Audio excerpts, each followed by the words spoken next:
I didn't know that Thanksgiving dinner would be the night my marriage officially ended. If I had known, I still would have cooked the meal the same way. I still would have set the table, lit the candles, and pretended everything was normal. Because sometimes betrayal doesn't announce itself with chaos. Sometimes it waits until everyone is seated. My husband Taylor and I had been married for 23 years, long enough that silence spoke louder than words, long enough that I knew the exact tone he used when he was about to do something cruel and call it reasonable.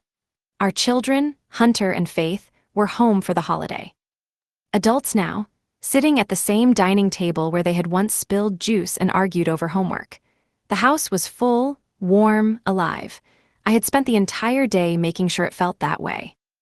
The turkey was perfect, the china was out, candles flickered softly. Taylor barely looked at any of it. He sat at the table scrolling on his phone, smiling at messages that weren't meant for me. I noticed. I had been noticing everything for months. I just hadn't said anything. Halfway through dinner, Taylor pushed his chair back and cleared his throat. "I need to say something," he announced. Hunter froze. Faith lowered her glass. I stayed still. "I'm selling the house," he said. The words hit like a dropped plate. Faith stared at him. "What?" "The market is good," he continued, already prepared. "And it's time. Holly needs a bigger place for her kids." There it was, her name, said out loud, at our table, on Thanksgiving. My daughter looked at him like she didn't recognize her own father. "Your girlfriend." "Yes," Taylor said. "We've been together 8 months. She has 3 kids, they need stability." Hunter's jaw tightened. "And what about Mom?" That was when Taylor finally looked at me. He expected something. Tears, anger, a scene. He had always believed I would react the way he needed me to. Instead, I stood up. I walked into the kitchen, past the turkey still steaming, past the stove I had been standing at since dawn. From my purse, I took out a cream-colored envelope I had been carrying with me for weeks. Waiting, not for the right moment, but for the wrong one. I walked back to the table and placed it gently beside Taylor's plate. "Since you're making announcements," I said calmly, meeting his eyes, "I thought I should make one too." Then I sat back down, picked up my fork, and took another bite of dinner. Taylor stared at the envelope like it might explode. And for the first time that night, he looked unsure. No one spoke.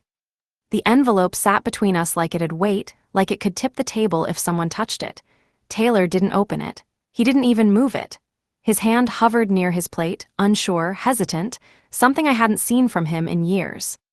"What's in it?" Hunter asked. Taylor ignored him. He slid the envelope into his jacket pocket instead, as if delaying the truth could change it. That small choice told me everything. He was afraid. Dinner continued, if it could be called that. Forks moved. No one tasted anything. Faith kept looking at me, then at her father, trying to understand how her life had shifted so quickly. I kept eating. Slowly, on purpose. "Aren't you going to explain yourself?" Hunter said finally. Taylor sighed, already irritated. "This isn't the time." "You made it the time," Hunter replied. "You announced it at Thanksgiving." Taylor's phone buzzed. He glanced at it. "Holly." I saw the name flash on the screen, even now, even here. "Answer it," I said quietly. "Don't let us interrupt." He turned the phone face down. "It's work." Faith laughed once, sharp and hollow. "On Thanksgiving." Taylor's jaw tightened. "You don't understand how complicated this is." "No," Hunter said, standing. "It's simple, you chose her." That landed harder than anything else. Taylor opened his mouth, then closed it again. Hunter pushed his chair back and walked upstairs without another word. A door slammed. The sound echoed through the house. Faith stood slowly. "I need air." She looked at me, eyes glassy. "I'm sorry, Mom." "Go," I said. "I'll be right here." When she left, the room felt empty, even though Taylor was still sitting across from me. He finally pulled the envelope from his pocket and turned it over in his hands. "You planned this," he said. "I prepared," I corrected. "For what?" His voice dropped. "Humiliating me." "No," I said, "for protecting myself."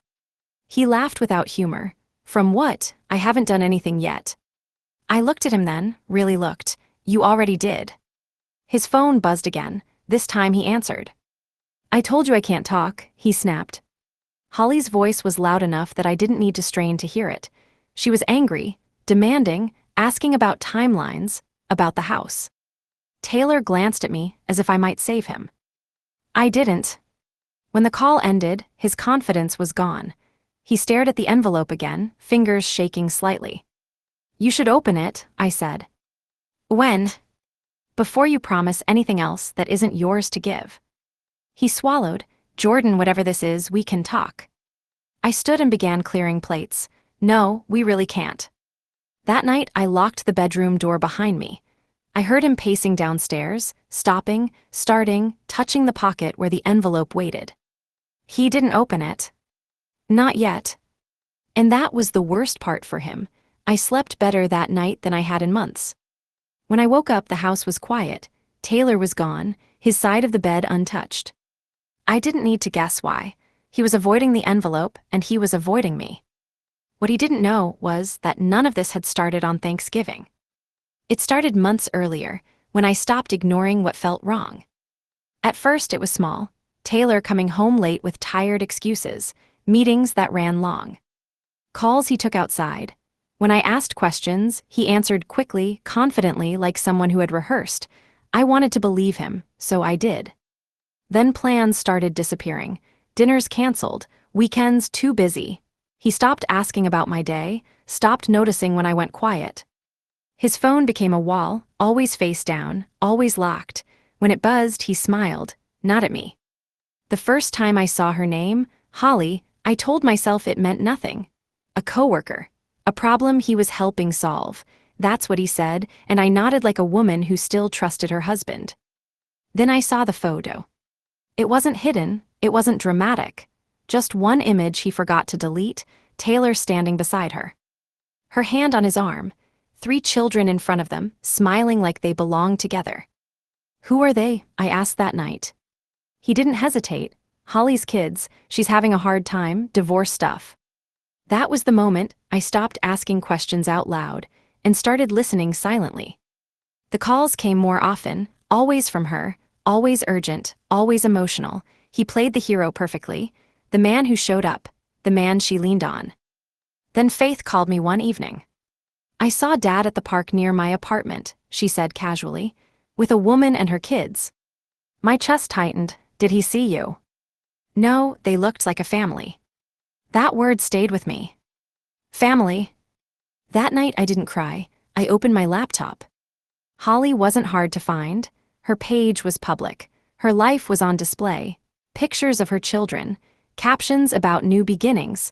About a man who showed her kids what love looked like. I recognized places in the background. Restaurants Taylor had said were work lunches. A beach he claimed he visited with colleagues. A photo cropped just enough to hide his face, but not enough to hide his shirt. I started saving everything.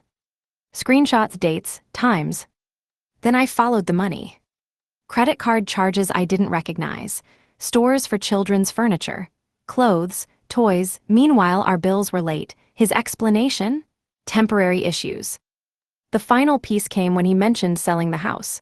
Casually, like a test. That's when I called a lawyer. I didn't confront him. I didn't warn him. I let him believe I was still the woman who would wait, forgive, adjust. And while he planned his future, I secured mine. Thanksgiving wasn't the beginning.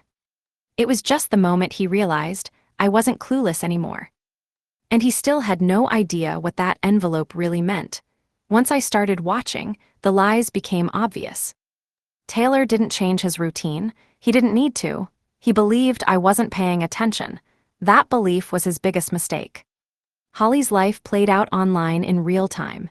Pictures of her children at places Taylor said he'd never been, posts about someone special who made her feel safe, late-night captions about trust, about finally being chosen.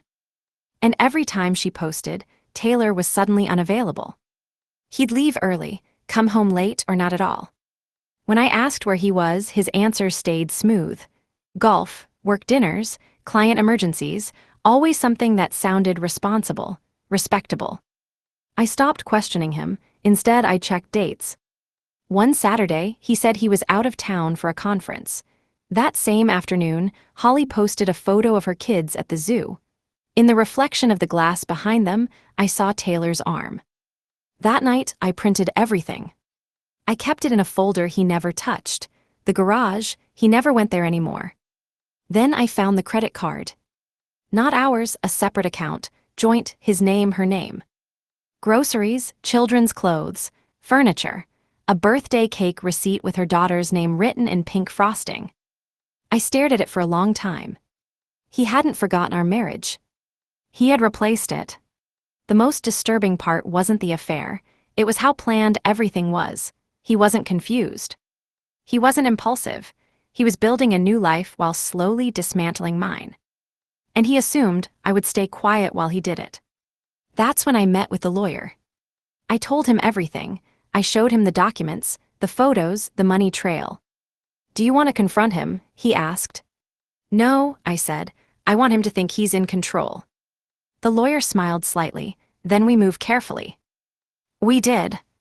Paperwork was filed, transfers were made, signatures obtained while Taylor was busy elsewhere. Everything was legal, clean, final. And the envelope, that was just the proof. By the time Thanksgiving arrived, Taylor had already lost the house. He just didn't know it yet. And watching him announce plans he couldn't legally make was almost surreal. Holly thought she was winning. Taylor thought he was choosing happiness.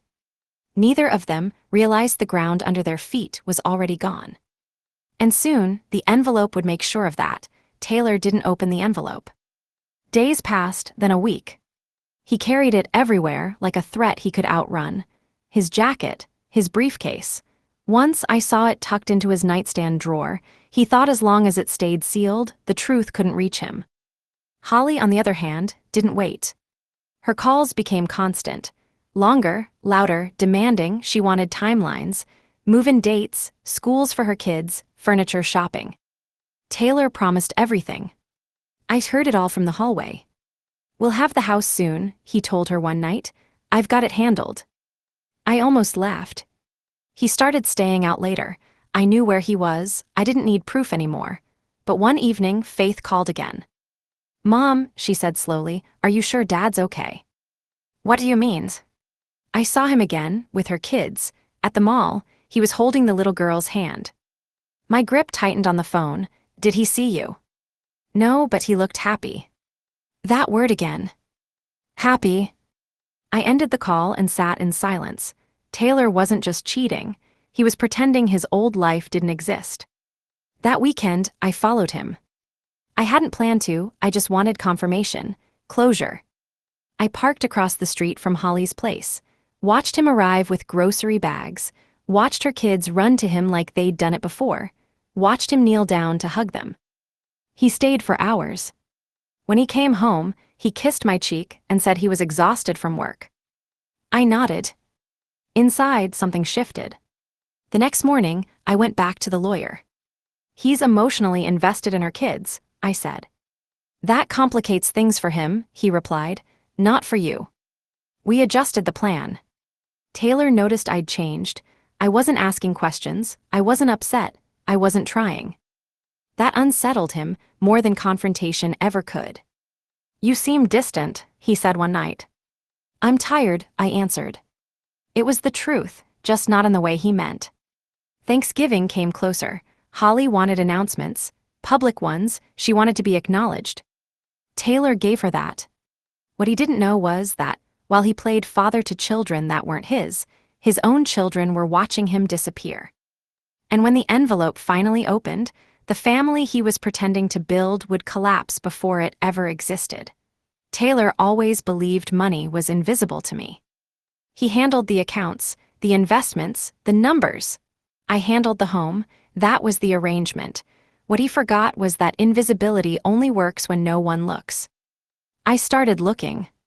At first, it was small. A withdrawal that didn't match our expenses. A credit card balance higher than it should have been. When I asked, he blamed timing.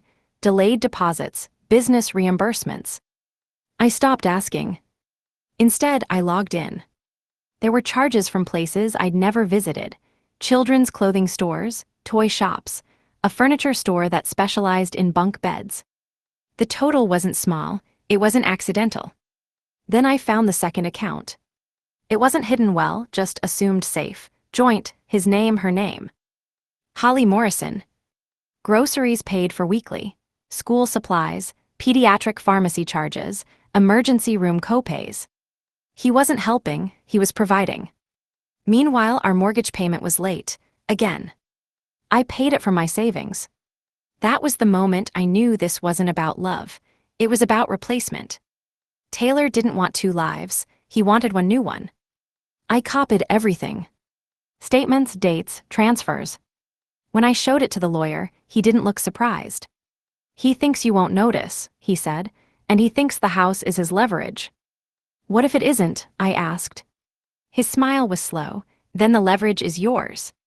We finalized the paperwork quietly. No arguments, no scenes, just signatures obtained during lunches between meetings while Taylor was distracted elsewhere. Everything was legal. Everything was done. By the time Taylor told Holly he was selling the house, it wasn't his anymore. The money trail told the full story, not passion, not confusion. Planning. And people who plan rarely expect to be outplanned. The envelope wasn't revenge. It was evidence. And soon, it would end the illusion Taylor was still living inside. The lawyer told me the most dangerous moment is when the other person thinks nothing is happening. Taylor thought nothing was happening. He moved through the house like a man already gone, packing mentally, detaching emotionally, making promises elsewhere. He didn't notice the documents being mailed. The accounts being adjusted, the quiet shifts happening under his feet. That was intentional. Every move we made was silent. No confrontations, no warnings, no threats, just timing. If he suspects anything, the lawyer said, he'll try to stop it. So I became predictable. I cooked, I cleaned, I nodded when he spoke. I pretended to believe his excuses. I let him think he was still leading the story. Meanwhile, the house was secured. The deed transfer was complete, recorded, untouchable. All that remained was disclosure. And disclosure required patience. Taylor grew restless. He sensed distance but couldn't locate it. He tried to reassert control with casual comments. "We'll need to start packing soon," he said one morning. I smiled, "Let me know when." He watched me closely after that. The envelope never left him, he still hadn't opened it. Fear does that, it freezes people in place. Holly didn't freeze. She wanted certainty. Dates, keys, proof. Her messages grew sharper, less affectionate, more transactional. Taylor began snapping at me. "You don't seem upset," he said one night. "Most wives would be furious." "I'm tired," I replied, again the truth. The silence between us wasn't empty, it was loaded. Thanksgiving approached like a deadline he didn't realize existed. Holly wanted a public declaration, a clean break from the past. Taylor delivered it for her. And in doing so, he gave me the perfect stage. The lawyer called the morning after Thanksgiving. "He hasn't opened it yet, has he?" "No." "Good," he said, "let him." Because once the envelope was opened, nothing he believed about his future would survive it. By the fourth day after Thanksgiving, Taylor stopped pretending everything was normal. He barely slept. I could hear him pacing at night, opening drawers, closing them, checking his jacket pockets like the envelope might disappear on its own. Every time his phone rang, he jumped. Holly wasn't being patient anymore. She wanted the house listed. She wanted photos. She wanted confirmation. She wanted proof that he wasn't lying to her. Taylor tried to stall. "After the holidays," he told her, "paperwork takes time." I stood in the doorway one morning, coffee in hand, watching him argue in whispers. "I said it's handled," he snapped. "Stop pressuring me." When he hung up, he noticed me watching. "You're listening now?" he asked. "I always listen," I replied. That afternoon, he finally broke. He walked into the kitchen holding the envelope like it weighed 100 pounds. His face was pale, his confidence gone. "What is this?" he asked. "You should open it," I said. He hesitated, then tore it open. The sound of paper ripping felt louder than it should have. He scanned the first page, then the second. His hands started shaking. "You transferred the deed," he whispered. "Yes." When, his voice cracked, without telling me. 3 months ago. That's impossible. It's recorded, I said, legal, final. He sank into the chair. The house, he swallowed, it's not mine. It never was, I said. We bought it together, I protected my half. His phone rang. Holly. He stared at the screen like it was a threat, then answered. She didn't bother with pleasantries. When are we listing? She demanded. The kids are already picking rooms. Taylor looked at me, I didn't move. There's been a problem, he said carefully. What kind of problems? The house isn't in my name anymore. Silence. Then shouting, accusations, panic. You promised, she said, you promised my kids. Taylor closed his eyes. When the call ended, he looked at me like I had destroyed him. You set me up. No, I said, I stopped you. The truth settled between us, heavy and final. Everything he had planned was built on something he no longer controlled. And the collapse had only just begun. The house felt different after that. Not quieter, sharper.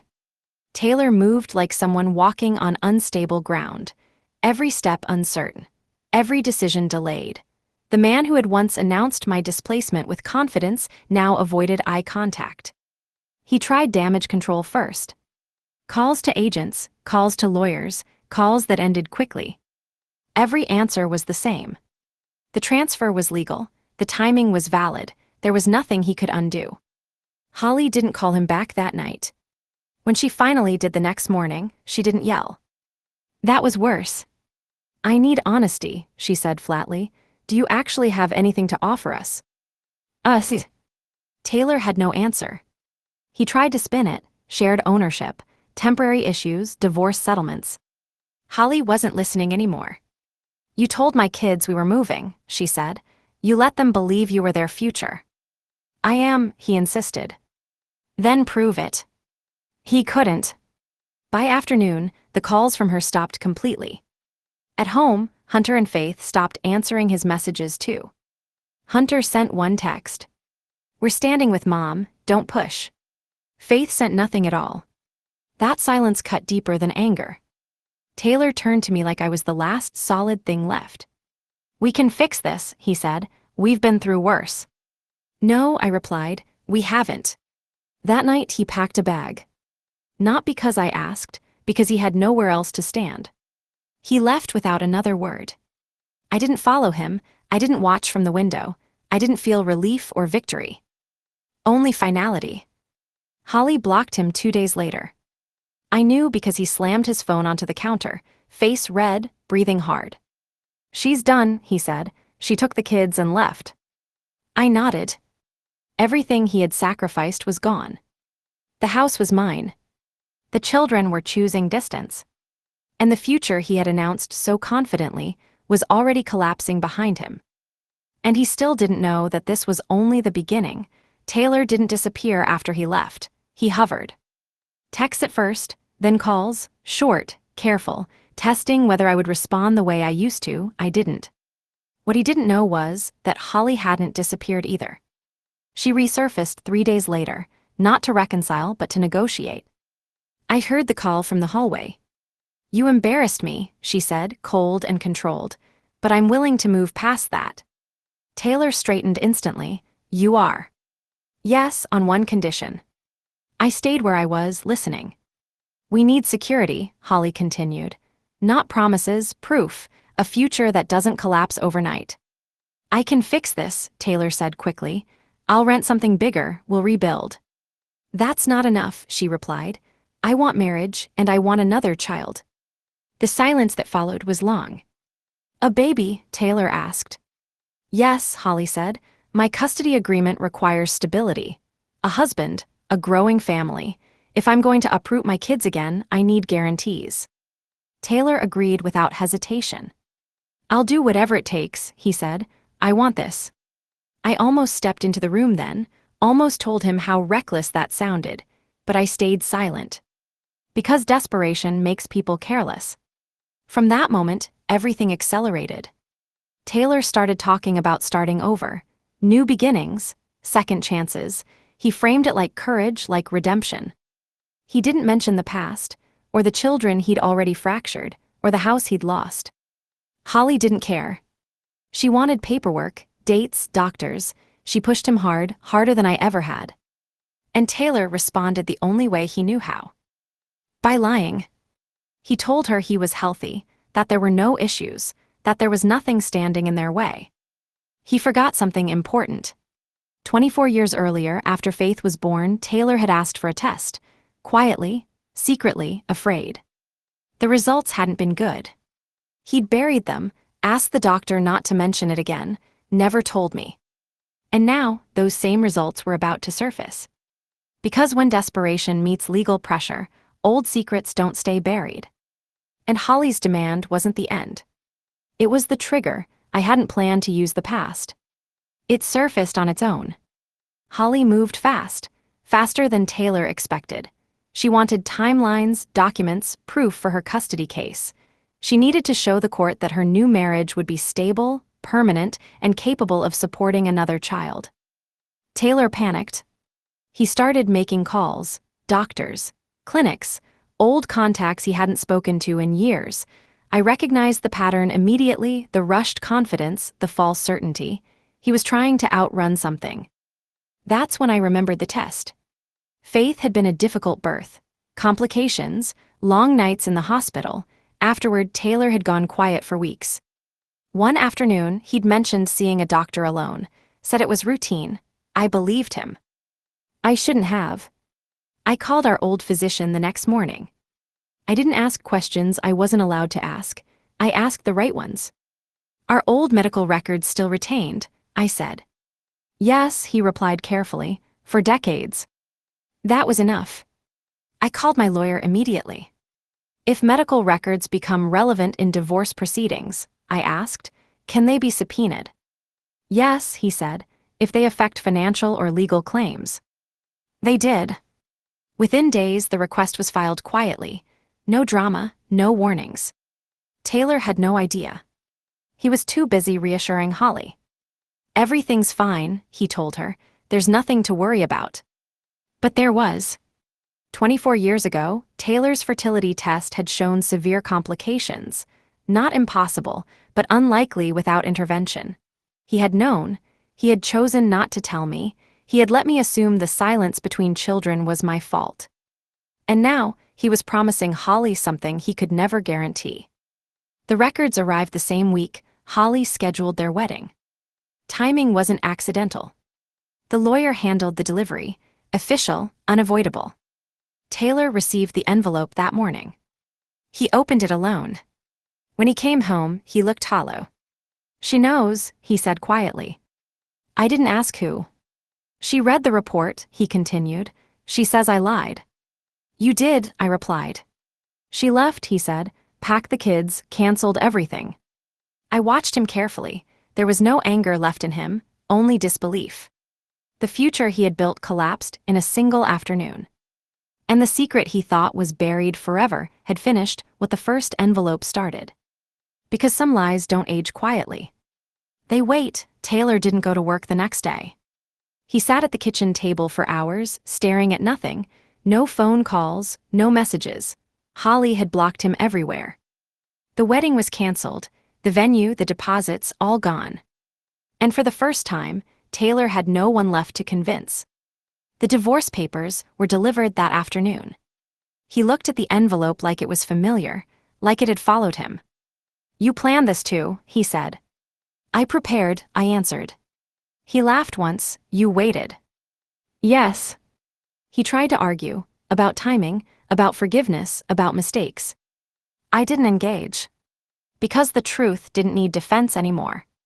The lawyer had already done the work. Accounts frozen, assets protected, the house secured. There was nothing left for Taylor to maneuver. He moved out officially that night. No dramatic exit, no speech. Just boxes. Hunter and Faith didn't come home to see him. They didn't need to. Their decision had been made the moment he announced his future without them. The silence that followed wasn't heavy. It was clean. And in that quiet, I realized something unexpected.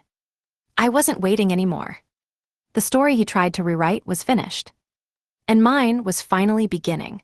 The wedding was supposed to be on a Saturday. I knew because the invitation arrived anyway. Cream paper, elegant font, Holly's name next to Taylor's, printed like certainty, like nothing could interrupt it. I didn't open it, I didn't need to. By then, Taylor was already unraveling. He started calling everyone, old friends, colleagues, even my sister, anyone who might help him rebuild the image he'd lost overnight. No one returned his calls. Holly didn't either. What I learned later came from pieces, messages forwarded to me, quiet conversations, things people assumed I already knew. Holly had read the medical report the morning of the rehearsal. She hadn't screamed, she hadn't argued, she had simply packed her children and left the hotel. No explanation to guests, no confrontation, just gone. Taylor arrived at the venue alone. The coordinator thought he was early. By the time he realized no one else was coming, it was too late to pretend. He sat there for hours, waiting for a phone that never rang. When he came back to the house that night to collect more things, he looked smaller, older, like someone who had finally run out of versions of himself. "She didn't even say goodbye," he told me. "She didn't owe you one," I replied. He flinched, not at my tone, but at the truth. For the first time, Taylor tried to blame me openly. "You ruined everything," he said, "if you hadn't interfered." I cut him off. "You promised her a life that never existed." Silence. "I just wanted a fresh start," he whispered. "So did I said. "That's why I took control of mine." That was the last real conversation we had. After that, he stopped fighting, stopped negotiating, stopped pretending there was still something to save. The wedding date passed quietly. No ceremony, no guests, no future. Just a man standing in the ruins of plans built on lies. And for the first time since Thanksgiving, I felt something shift completely. Not anger. Release. After the wedding date passed, Taylor stopped pretending he had options. He tried once more to regain control, not loudly, not aggressively, quietly, like a man hoping I would soften. "We don't have to do this the hard way," he said one evening. "We can keep things civil." "They already are," I replied. That unsettled him. He wanted anger, negotiation, emotion, something he could work with. I gave him nothing. The lawyer handled everything. Communication went through channels Taylor couldn't manipulate. Every time he tried to delay, a deadline appeared. Every time he tried to bargain, a document shut the door. Then the truth started spreading. Not from me, from him. People talk when they're desperate to explain themselves. His job noticed first: missed meetings, poor judgment, rumors. He was quietly let go within weeks, officially restructuring. Unofficially, no one trusted him anymore. Holly was gone for good. She moved states, took the kids, found someone else, someone without complications. Taylor learned about it through social media. I watched his face when he saw the post. He didn't rage. He went numb. That night, he asked a question I never expected. "Do you hate me?" I didn't answer immediately. "No," I said finally, "I just don't recognize you." That was worse. The divorce finalized without drama, no court appearances, no speeches, just signatures and stamps. The house stayed mine. The silence after everything ended wasn't painful. It was steady.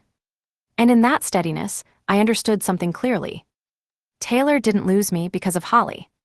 He lost me because he believed I would never leave the role he assigned me. And once that belief collapsed, so did everything else. Once the divorce was final, Taylor expected relief. Instead, he unraveled. He started calling again, not daily, randomly, as if timing alone could change my response.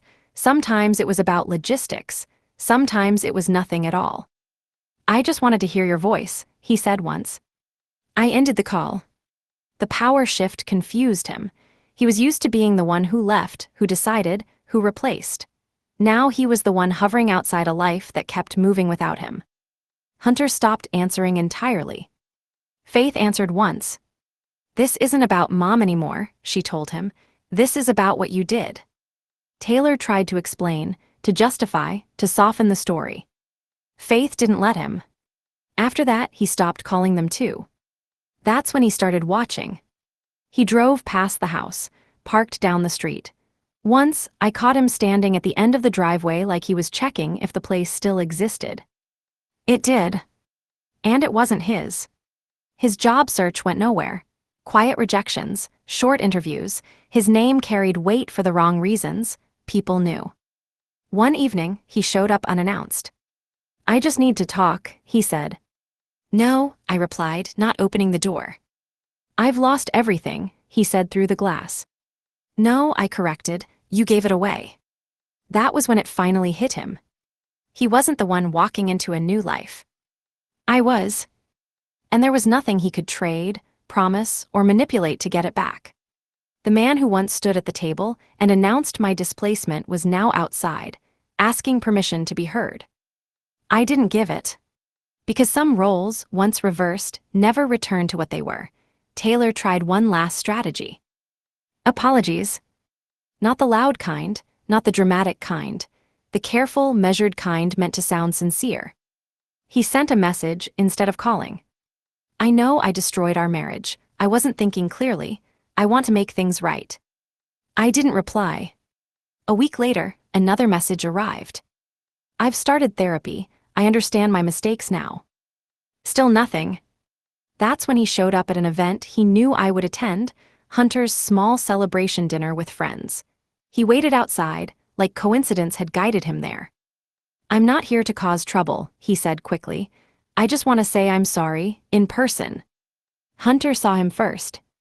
"Not tonight," he said, blocking his path. Taylor looked past him at me. "Please." I stepped forward. "This isn't the place."